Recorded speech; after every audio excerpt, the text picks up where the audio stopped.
We're young. We have one senior starter, Noah Kaiser, and then we have a couple sophomores and a couple juniors that play. We're very young, and we're still trying to learn how to win right now. But the talent's there. It's just, can they figure it out? You get any of those football players playing for you? I do. I have one of them that's hurt right now and hopefully get back pretty soon, Kane Egerton. But I have Jeff Reibel. He was the backup quarterback this year, has a chance to be the starter next year. Cooper Cambaris, who was tight end, defensive end. He's going to Clarion, actually. He plays for me. Got another kid that's hurt from football, Nate Costa. We got a bunch of them, a bunch of freshmen too, and a couple other players that play. Martinez is another one. Matt Martinez, great kid. Listen, Bill Cherpek and I are very close friends. I have a lot of family and friends that go to that school district connected to me. I'm a huge proponent of that school district, and I see how it's growing, all of the things that are happening there. So the numbers are there, but just getting that basketball 101, that mentality drilled in them, especially during the offseason, is going to be a crucial part moving forward, correct? It really is. I mean, we've had success in I've been there 20 years. I think we made the semifinals 5 times, but we just haven't been able to get over that hump. And that's really our goal is to get over that hump. This year it's a growing year, but the kids are every day they're on time, they're working hard, and we're getting better. All right, tell me about this journey for you. And I know you have been there a long time. We've talked before, but why one place for so long? It just must be good home cooking, right? Well, you know what? My wife's from here. All my kids went here.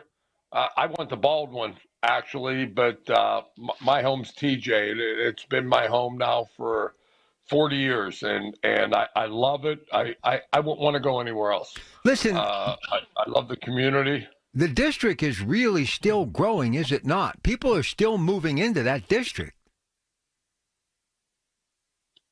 Enough the kids in the high school. It's growing immensely. I mean, you drive down the road and there's another development started. So it is really growing. What about your history at Baldwin, falling in love with the game of basketball? Maybe some of your childhood heroes from high school opponents or just watching as a kid, and college players, NBA players. Tell me a little bit about your basketball anatomy. You know what? We had a funny story. We had a great high school team. I played with some great players. Ed Sherman, who ended up playing at Pitt. Larry Longo, who played football at Temple. Reed O'Keefe, he's a doctor now. And we were like 27-3, and I'll never forget this. We had a scrimmage Fifth Avenue, if you remember Fifth Avenue. Oh, absolutely. And the funniest part, we thought we were good. We thought we were the best team around, and they were on strike. And Sam Clancy and Macklin and Clark come in there, and they just beat the snot out of us in a scrimmage. And it was one of the most memorable things in my life, because I remember I was guarding Clancy and I touched his back and it was just a ball muscle. I went, what the hell am I doing here? Listen, now you see, this is why I like to talk to people like you and get them to tell stories, because I know there's a recipe in there somewhere that I'm going to definitely want to take a taste of. Sam Clancy, you have to understand, Fitzgerald Fieldhouse, Billy Knight from Braddock, the Miller family, as in Sean Miller, Charles Smith, Jerome Lane, Julius Page. I love the University of Pittsburgh. What was Sam Clancy like as a basketball player? Because most people remember him as a football player, but basketball player. And what people don't realize is the thing about Sam, and the funny story is, Sam, my kids went to Pitt and played football. So Sam was involved in their life while they were there. But when I was guarding Sam, and he remembered it, I remember him just doing a drop step, and it felt like the whole world shook underneath me. And I was pretty good. I mean, like I said, we were 27-3. And I went, Oh, this is above my pay grade right here, man. I go, this guy's legit. I mean, the strongest guy I ever played against. Joining us on the Metropolitan Window video screen, kdkradio.com. Click on KDK Watch. Before we get to the game against Peters Township, Power Bowser action this Friday night, let me tell you how I'm such a hopeless romantic. One day I'm driving down Center Avenue, Coach, and I look over, there's Fifth Avenue. I literally was so overcome with emotion, I had to pull over. And I just thought, wouldn't it have been wonderful to be a part of those great matchups back at the height of the steel mills? And look, you're at Thomas Jefferson, but right over the hill is West Mifflin and Clairton. So you get it. You were a part of it. But how much magic must have been when you had some of these players like Clancy and before him, so many others that really, like Maurice Lucas. I mean, it's pretty incredible basketball history, is it not? Well, you know, and I'm going to tell you a real quick story. Two of our losses that year came, one to Valley and B.B. Flannery, oh yeah, Benji Pryor, and the other loss came to Bruce Clark at Newcastle. Oh my! That was and the third loss. Well, this was the best. The third loss came to Eddie McCluskey when we played Farrell down at the Civic Arena. And that's the history you're talking about. And these kids don't understand that now. Like I always tell our kids, I said, you don't understand how physical basketball was when we played. It was just a different animal. No crying in basketball. But why do you think it's changed so much that we don't have as many D1 players coming out of Western Pennsylvania? What has changed? Well, football obviously is the king around here. I mean, it has been. But you know what? I see lately there's a lot of good players coming out here. Now, again, in basketball, and you know better than anyone, there's only 5 players that can play at a time. Yep. And they get a D1. We played against Thero a couple of years ago from Quaker Valley. And that kid was just, he's a different animal. When you see a D1 basketball player, you know it right off the bat. I mean, you just look, you see it. But there is still some really good basketball around here. I mean, there's some really good D1 players still in the area. But that's a great question. I don't know what the reason why you don't have like the Clancy's and that anymore. You still have some of them, from Lincoln Park, from different, from Quaker Valley, from this area, there still is, but not like it was. I got to ask you before we preview the Peters Township game. You know why we hang around as long as we do? You as a coach, me as a broadcaster, not doing the sport that I did for 20 plus years, television and radio, but just a fan. And that's why I have you here tonight to promote what we're doing at KDKA, because we hope that we get a chance to say one more time, did you just see what I saw? I want to see one more, Coach. One more in my lifetime. I agree with you. I agree with you. We always talk about some of the players we saw come through and some of the players that I coached against. And, there were so many of them. And I think of the kid from Jeanette. Terrell Pryor. Terrell Pryor. He was just, he was sensational. You don't get, they're once in a generational kids. You just don't get those kind of kids. And, there was one story you'll like this. Listen, I'm going to keep you. Hold on. I'm going to keep you for 2 segments because you're just too good. You got much more than I could even offer to this show tonight. So we're going to get one more with Coach DiCicco in just a couple of moments from Thomas Jefferson. Don't forget, Power Bowser Friday night basketball. It's TJ and Peters Township. And we've got that Peters Township coach, Joe Ehrman, coming up at the bottom of the hour. Stay with us. Tell me this story, Coach. I can't wait to hear it. Go ahead. Oh, and it's the last one. I'm sorry. I won't bore you with it. You're not boring me. But we were playing Woodland Hills. I'm going to say this about, 10, 15 years ago. And on the court at the same time was Lucas Nix from our team, who ended up playing for the Raiders, my son Dominic, who played for the Bears, Rob Gronkowski, who obviously played for New England, and then the safety from Dallas. I can't remember the kid's name. I remember a couple years after the fact, my one son who was playing on the team took a charge from Gronkowski, and I remember looking at him and said, "Are you stupid? I thought I raised you better than that. You don't take a charge against that monster." But, yeah, there was 4 to 5 NFL players on the court, at future time when we played them. It was hysterical. You talking about Hooker? No, it wasn't Hooker. It was a safety went to Woodland Hills, and I can't remember. Oh, Woodland Hills. Okay. Hooker went to Newcastle. Okay. Well, yes. Greg, Yeah, Greg, hold on. My producer, Greg Finley, who's the king of stats. See if you can find that name for me, because I know if coaches like me will be trying to think. He ended up being a safety for the Cowboys. Is who he was, from Woodland Hills. All right. So let's talk about Peters Township. What do they bring to the table? They, as usual, Joe does a great job with them. They're a dribble drive team, but they got size this year. You know, with the kid going to play football over at Stanford, Vassarelli, number 44. I mean, they go as number 25 goes for them. Donovan, he's a great guard. They got a great shooter, number 10. They got great role players that do their job. They're pressuring you the whole time. They try to wear you down, and they're very good at it. The thing is, for sure, I've said this many times, basketball is the great equalizer because you only have 5 against 5. But one player can make a difference. But the thing that I love about basketball, and it's one of the reasons why I love women's basketball so much, because they pass the ball, they work the ball, they have a thought process as opposed to going from one end to the next. If you have athletes that can do that, that's great. But the team sport aspect of basketball will win you more games than not. And that very intricate numbers 6 and 7 coming off the bench can pay big dividends for you, right, Coach? Oh, it's huge. I'm a huge believer in my 6th and 7th man have to be more than just energy guys. They have to make us better when they come into the game. And like, I'd rather have, and anytime I've had good teams, I'd rather have guys coming off the bench, but just to give us that boost, 100% with you.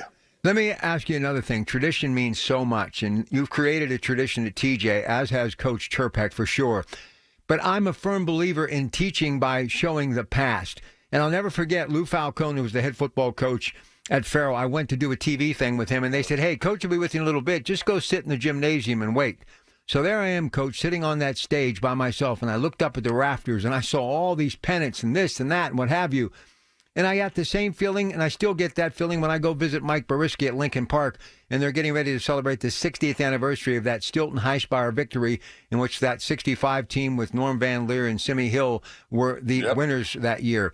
There's just something about basketball, and I surely hope that the young men and women playing it today understand its history and where it was, say, 50 or 60 years ago. And if you buy into any of that and have a chance to watch an old 8mm film of any of those teams that I mentioned, Ambridge being one in 67, and you mentioned your teams and people like Sam Clancy and Fifth Avenue, how can you not love the game of basketball? You just have to love basketball. You see how it's evolved, especially with the three-point line. But the thing about it, what you said, the key word you said is the teamwork. The teams that are successful, that make runs in the playoffs, that make the playoffs, are the teams that are selfless, in my opinion. Yeah, you could have a star. I mean, we had a star last year, a Fab Five kid, Evan Berger. But Evan knew for us to be successful, he had to share the basketball. He had to be a facilitator at times. Could he have scored? Yeah. But he had to be a facilitator to get everybody involved. And that's how we became a really good team. I was watching some footage of Allen Iverson, maybe one of the best guards in the history of the NBA, obviously the Philadelphia 76ers, but went to Georgetown, played for John Thompson. But he was an exceptional football player. Midland back in the day, Chuck Gomez and others made that transition from the football field to the basketball court. How many times have you seen that two-sport athlete shine to the point where they could have went D1 in either sport? Does that happen that often today?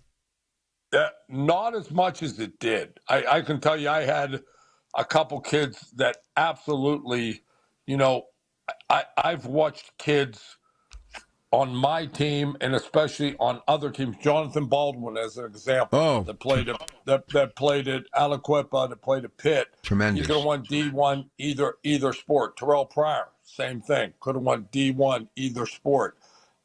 We've had a couple kids that absolutely could have went D1. I mean, my youngest son, Brock, to be perfectly honest, probably was as good as he was a football player. If he would have really concentrated on basketball. He was 6'6", and athletic, probably could have did that.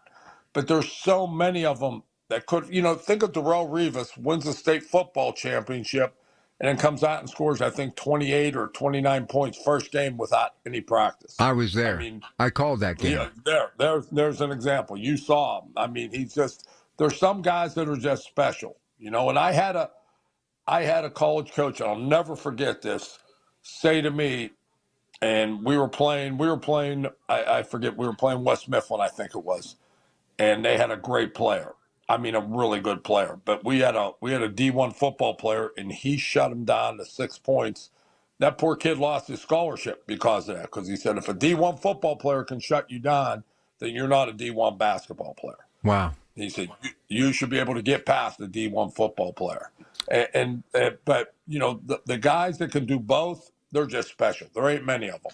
There is not many of them. Someone who I have a lot of respect for said something the other day that made a whole lot of sense, because I'm all in with Duquesne, University of Pittsburgh, and I'm a massive fan of Andy Toole at Robert Morris.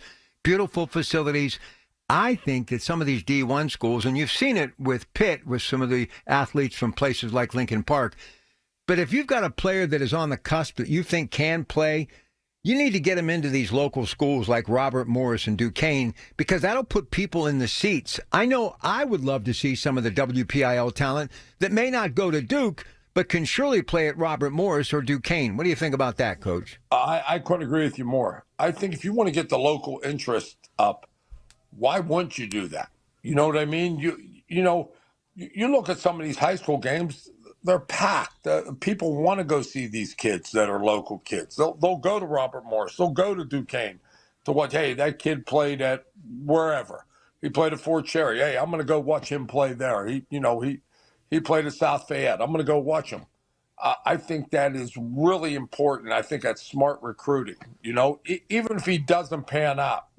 I talk to so many people. It's hard to remember where and when, but your enthusiasm just. It's intoxicating. You just love being in a gym and coaching basketball, don't you?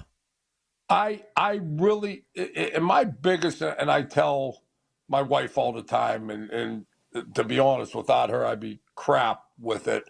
But I would tell you right now, my biggest thrill about coaching is seeing a young man become a man. Like, I had a couple of my kids come back, I don't know, a couple weeks ago during the holidays, and they're young men now, great jobs, they're doing well in life, and to me, I like to teach kids about adversity, how to handle it. In sports, you can't.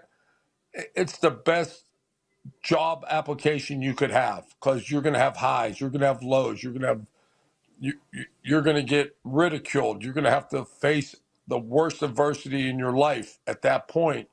And how do you handle it? How do you bounce back? And when I see these kids successful now, when they're done playing, that makes it worth it for me coaching. All right, last thing. Don't forget Thomas Jefferson, Peters Township, Power Bowser Friday Night Basketball. I'll be listening. You should too. And of course, a lot of great folks are sponsors, including Allegheny Health Network, Coons Market, Parmore Stores, and, of course, Josh Roundtree and company. Greg Finley manning the board, doing all the backstory stuff. So I absolutely love it. I'm a big fan. What's your advice to a parent who thinks that maybe their daughter or son has some basketball ability?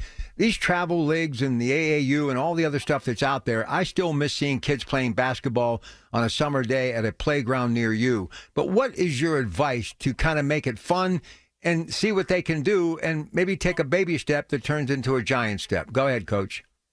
My biggest advice would be, let them be coached. Don't put pressure on them. Let them be coached. let them figure it out. Don't try to micromanage their life. Don't let it be your goals. Let it be their goals. You still believe in 2-3 sports? If you can play baseball, basketball, and football, do it all while you can? Absolutely. I'm a huge proponent that you go to high school one time. And I'll never forget, a strength coach told me, he goes, you don't build the same muscles if you only play one sport. He goes, you just don't. I mean, I can't tell you how many football guys I had come to my basketball practice over the years. I can't tell you how many football coaches. I mean, big-time football coaches, Ohio State, Michigan, Pitt, Penn State, because they wanted to see them on a basketball court. They wanted to see their footwork. They wanted to see their agility. They wanted to see their strength. What was their fast twitch muscles like? And to be honest, that to me, that is very important for kids to play as many sports as they can. And I get mad. I'll be honest. I get mad at coaches that want them just for basketball or want them just for football. I think you're cheating kids when you do that. I'll leave you with this. What would you give to put the short shorts on and some high top Converse one more time? I told my kids the other day, I said, to play in this game Friday, I said, I punch every one of you. I said, you got to want to compete. And that's what I want my kids to do, just compete. If you compete, you can look yourself in the mirror at night. You're one of the most real individuals I've ever interviewed, and I can't thank you enough for your time tonight. And best of luck Friday and the rest of the way, okay? Thank you, sir. Appreciate it.